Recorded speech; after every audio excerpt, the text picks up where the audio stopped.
never, ever apologize to the far left or big tech or any of their minions, their myrmidons out there.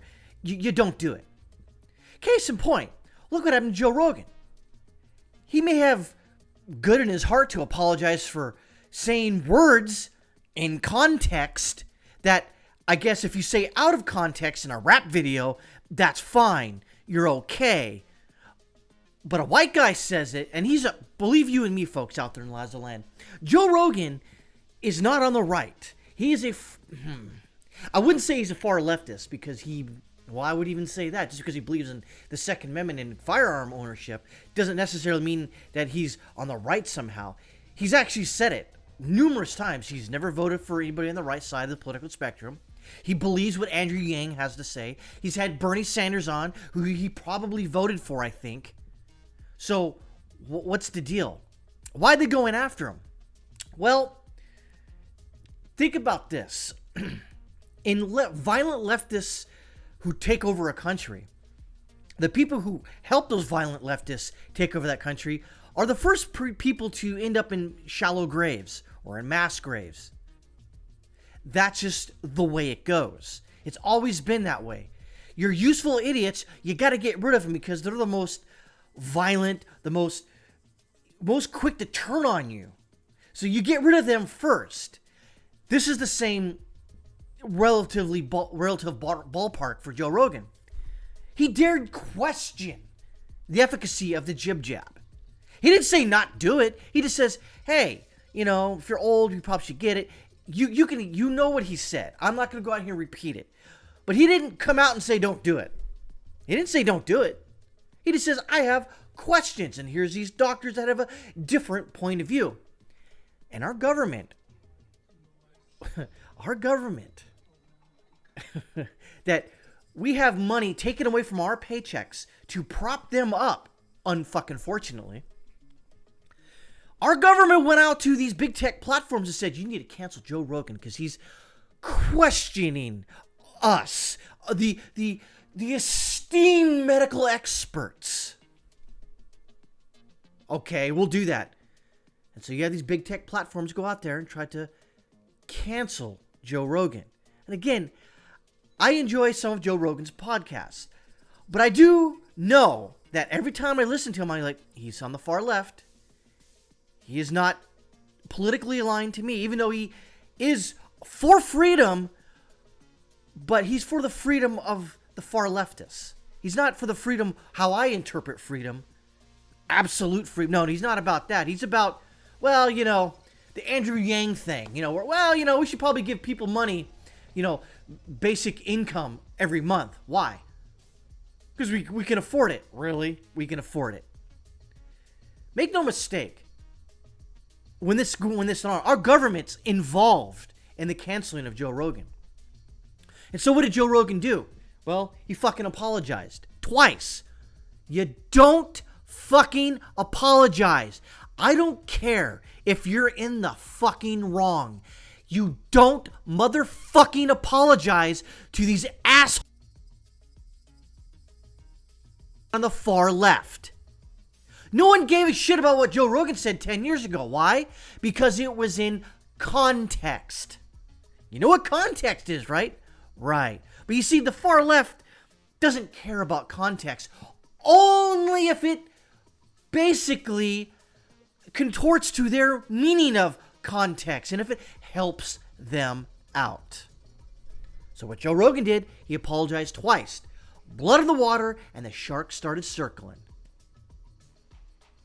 So now you got Rumble offering $100 million to Joe Rogan to switch platforms.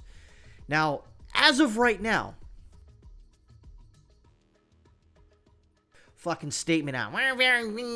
They knew about all of this shit.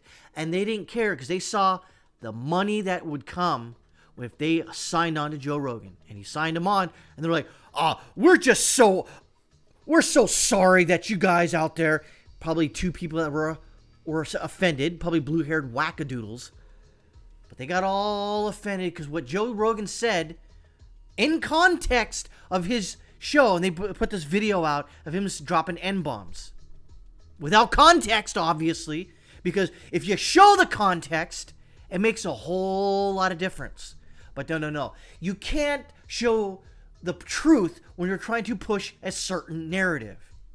Joe Rogan attacked the cathedral without actually attacking the cathedral. And what did the government do inside the cathedral? Hatched this fucking plan to get rid of him. And I don't think he's got FU money. He's fine people out there in Lazo Land. He is going to be just fine. He's going to have numerous offers for him to go onto other platforms if he happens to get yeeted from Spotify. He can go back to YouTube.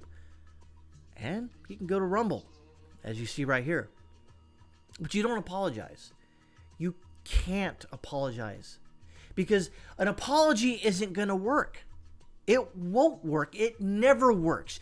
You cannot apologize because once you show weakness to the far leftist assholes out there, they're going to pounce. They're going to redouble their efforts. They're going to double down. They're going to beat you up with it consistently and constantly until you get yourself off the fucking internet, off this platform.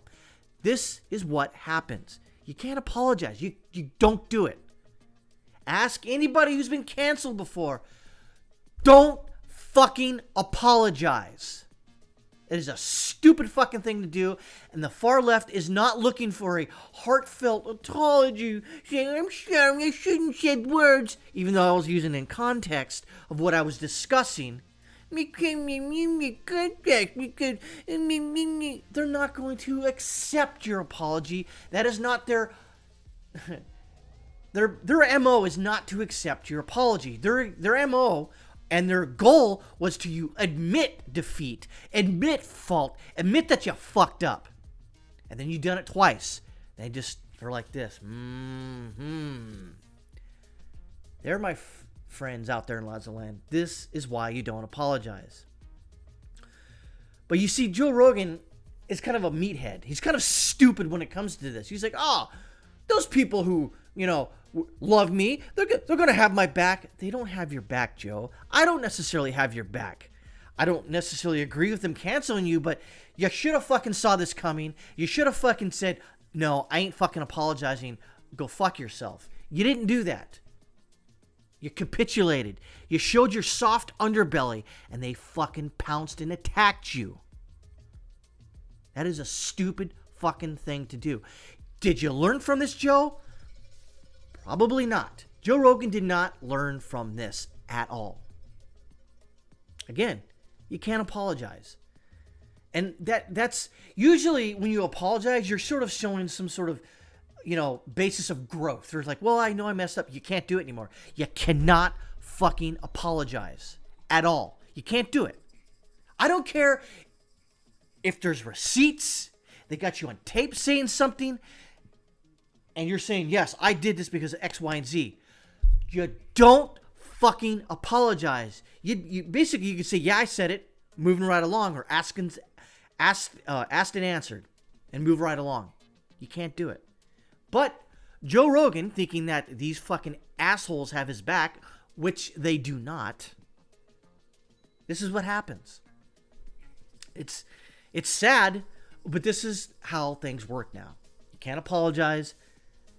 It's amazing. It's quite amazing that, again, as I stated before, and I'm going to wrap this up in a nice little bow here, Joe Rogan should have done two things. Said nothing and moved on. That would have drove the far left and the big tech platforms in fucking sane. They would have rolled on the floor, dyed their hair blue, and went, racist, and you just ignore it, and you move on. That is the only way to defeat these people. Now, there's another way to defeat them. We're not there yet. But as of right now in a peaceful society, the way you ignore these fucking morons is you fucking ignore them and you move on. You don't address the problem because that's not a problem. This is not a problem. This is not a problem. You shouldn't have addressed it. You shouldn't have apologized twice. You apologized twice, and you shouldn't have done that. Now there's blood in the water. You should have ignored it and moved on. That would have been the easiest thing to do. Now, if Spotify canceled your contract? Well, guess what? Rumble just offered you $100 million to do the exact same thing without all the goddamn censorship. Joe Rogan, pull your head out of your ass and look around, because the people that you thought that were on your side aren't on your side.